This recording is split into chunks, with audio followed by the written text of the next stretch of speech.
नाजरीन, डॉक्टर मोहम्मद अरशद नवाज़ वक्तन फ़वक्तन किसी न किसी मौजू पे गुफ्तगू स्टूडियो में करता रहता हूँ। आज मेरे जो गुफ्तगू का उन्वान है वो जो मज़ालिम हो रहे हैं फ़लस्तीन पे इसराइली जारहियत के ख़िलाफ़ है। मैं अपना इज़हार करने से पहले छोटा सा एक शेर पढ़ूँगा। अरे माली न दे गाली बिगाड़ा हमने क्या तेरा, अरे माली न दे गाली बिगाड़ा हमने क्या तेरा, चमन ने सैर करने का ना घर तेरा ना घर मेरा। ऐ इसराइल क्यों जुल्म करता है? तू अपनी किसी किताब में, ज़बूर में, इंजील में, तौरात में, किसी किताब में दिखा दे कि तेरे मज़हब में तुझे जुल्म की इजाज़त दी है। अगर आप किसी अपनी किताब में दिखा दें, तौरात, इंजील में, ज़बूर में, कि अल्लाह ताला ने या आपके किसी नबी ने आपको इस बात की इजाज़त दी है कि आप फ़लस्तीन पे जुल्म करें, मुसलमानों पे जुल्म करें, तो फिर उसको वाज़े करें पूरी दुनिया के सामने। आप अपने अकाबरीन जो आपके इमाम हैं, जो आपके बड़े हैं, वो फतवा दे दें कि ये मुसलमानों पे जुल्म करना जायज़ है, तो फिर भी आप सही कह रहे हैं। जितने भी तारीख़ में नबी गुजरे हैं, सब नबियों ने आप सल्लल्लाहु अलैहि वसल्लम को अपना सरदार माना है। हत्ता कि वजह कायनात अल्लाह ताला ने आदम को नहीं फरमाया, हालांकि पहले सबसे पहले पैदा आदम किया गया, लेकिन अल्लाह ताला ने कहा वजह कायनात हज़रत मोहम्मद मुस्तफ़ा मेरा महबूब है, आदम नहीं है।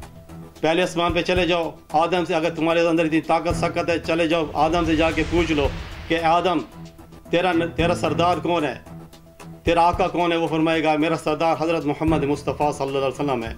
दूसरे आसमान पे चले जाओ, ईसा अलैहिस्सलाम का यही जवाब होगा, या अलैहिस्सलाम का यही जवाब होगा।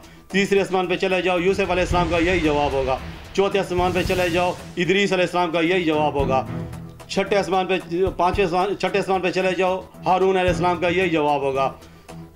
पाँचवें पे चले जाओ, हारून अलैहिस्सलाम का यही जवाब होगा। छठे आसमान पे चले जाओ, मूसा अलैहिस्सलाम का भी यही जवाब होगा। और सातवें आसमान पे चले जाओ तो इब्राहीम अलैहिस्सलाम भी यही कहेंगे कि हमारे सरदार, हमारा सरदार उल अंबिया हज़रत मोहम्मद मुस्तफ़ा सल्लल्लाहु अलैहि वसल्लम है। अपनी किताबों को खोल के पढ़ो कि अल्लाह, आपकी किसी किताब में अल्लाह ताला ने आपको इजाज़त दी है कि आप किसी इंसान पे, किसी मुसलमान पे, किसी पे आप जुल्म करें। ये क्यों आपने ये जुल्म के बाजार गरम कर रखे हैं? क्यों आपने मरना नहीं है? अल्लाह ताला को आपने जवाब नहीं देना। दुनिया में हर चीज़ का मुनकर है, मौत का मुनकर नहीं है। एक दिन आप दुनिया से चले जाओगे तो अल्लाह ताला को क्या जवाब दोगे? मैं मुख्तसर ये कहता हूँ, अगर ये पूरी दुनिया में जितने भी मुजाहरे हो रहे हैं कहीं भी तेरे हक में हो रहे हैं इसराइल, तो फिर तू हक पे है। पूरी दुनिया तुझे लान तान कर रही है। मुसलमान तुझ पे लानत भेज रहे हैं, यहूदी तुझ पे लानत भेज, नसरानी तुझ पे लानत भेज रहे, जितने भी मज़हब दुनिया में, सब दुनिया सब के सब तुझ पे लानत भेज रहे हैं, फिर भी तू नहीं समझ रहा, फिर भी तू हकदड़ी पे खड़ा है। मैं कहता हूँ होश के नाखून ले, अल्लाह और रसूल का, अल्लाह को मान। चलो मेरे नबी को नहीं मानता, जिस नबी को मानता तुझे उस नबी का वास्ता देता हूँ, ये जंग बंद की जाए। मैं मुसलमानों को, 56 मुसलमानों के क्यों खामोश पड़े हैं? इस इंतज़ार में है कि हमारे ऊपर आएगी तो फिर देखा जाएगा। मुसलमान के जब एक जिस्म का, कोई एक जिस्म का हिस्सा दुखता है तो पूरा जिस्म दर्द करता है। वहाँ जाके देखो छोटे छोटे मासूम बच्चे। मैं मुसलमानों को कहता हूँ कि तुम्हारे बच्चों का छोटी सी सुई भी चुभ जाए ना, चीख दिखवानी निकल जाती है। वहाँ जहाँ के देखो मुसलमान के बच्चों के चीथड़े उड़ रहे हैं, औरतों के चीथड़े उड़ रहे हैं। तूने क्या जुल्म किया था? यही कह रहे हैं कि मकबूजा जो फ़लस्तीन है ये हमारा हक है, बैतुल मुक़द्दस मुसलमानों का हक है, इसी पे जंग हो रही है। तो बराए मेहरबानी मैं मुख्तसर ये कहूँगा, ये जंग फिलफौर बंद की जाए।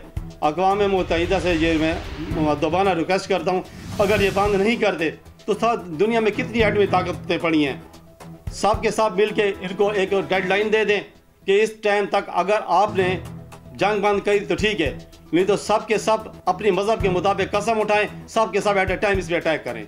मैं सलाम पेश करता हूँ रूस को, मैं सलाम पेश करता हूँ चाइना को, मैं सलाम पेश करता हूँ ईरान को, जो उनके साथ बिल्कुल हर वक्त खड़े हैं, हर वक्त तैयार है जंग के लिए।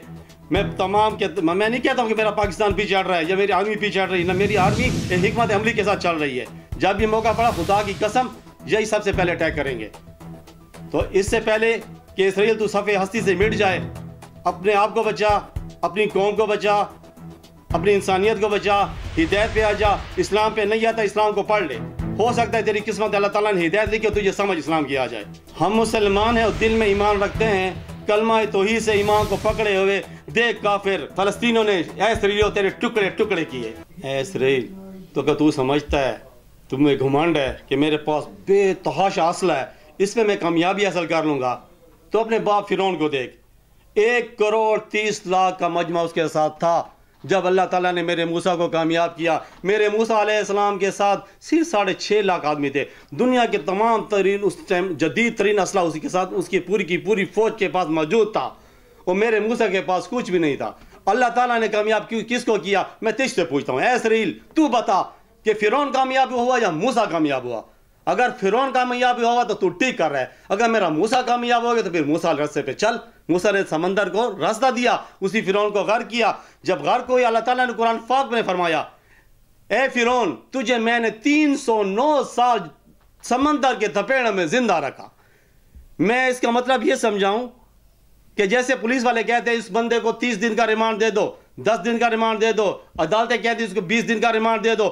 اللہ تعالیٰ نے تیرے باپ روحانی باپ کو فرعون کو 309 دن کا ریمانڈ دیا ہے. ابھی تک نشان عبرت بنا پڑا ہے. جاؤ اب دیکھو مصر کے عجائب گھر میں, اس کا گوشت بھی بڑھتا ہے, اس کا گوشت کسی سرجری سے نہیں کٹتا. انہوں نے اسپیشل اتنے بڑے بڑے خوفناک قسم کے چوہے پالے ہوئے ہیں. مولانا طارق جمیل صاحب کو اللہ تعالیٰ جزائے خیر عطا فرمائے, اس کے بیٹے کا ثانی ہوا ہے, اللہ تعالیٰ ان کو صبر جمیل عطا فرمائے, اور اللہ تعالیٰ اس کے بیٹے کے درجات بلند فرمائے. انہوں نے فرمایا تھا اس کے ہر سال اگست میں اس پہ چوہے چھوڑے جاتے ہیں جس پہ اس کے گوشت کو کھایا نوچا جاتا ہے. اللہ تعالیٰ اب تک اس کو عذاب دے رہا ہے, نشان عبرت بڑھا رہا ہے. کیوں؟ اس نے بھی تیری طرح ظلم کیا تھا. میں تیرا دشمن نہیں ہوں اسرائیل, سمجھ, ہدایت پہ آ جا. ہو سکتا ہے حضرت علی رضی اللہ تعالیٰ عنہ کے پاس ایک کافر گیا, اے علی تو کہتا ہے جنت ہے جہنم ہے, تو نے کیا جنت جہنم کو دیکھا ہے؟ علی رضی اللہ تعالیٰ عنہ مسکرائے, علم کا باب تھے, فرمایا اے کافر ٹھیک ہے میں نے دیکھا نہیں ہے, خدا نہ خواستہ مرے تو اگر تو جنت بھی ہو جہنم بھی ہو تو کیا کرو گے؟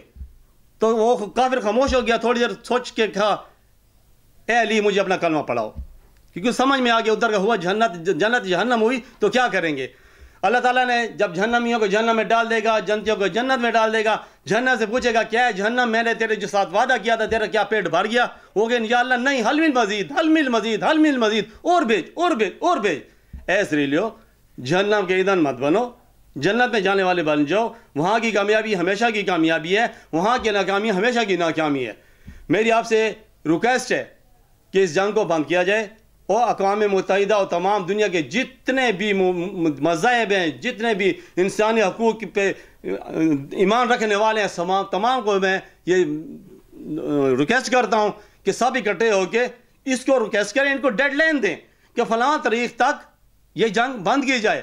اگر یہ تو نے بازالیں بند نہ کیے, جو آپ اس کو ٹائم دیں گے اگلے 1 منٹ کے اندر اسرائیل کا صفحہ ہستی سے اس کا نقشہ مٹا دیا جائے, پھر میں مانوں گا کہ واقعی آپ انسانی حقوق کے علمدار ہو, پھر میں مانوں گا کہ واقعی آپ نے اپنی تورات پہ انجیل پہ اپنے پورے مذہب پہ پورے اتر رہے ہو. والسلام.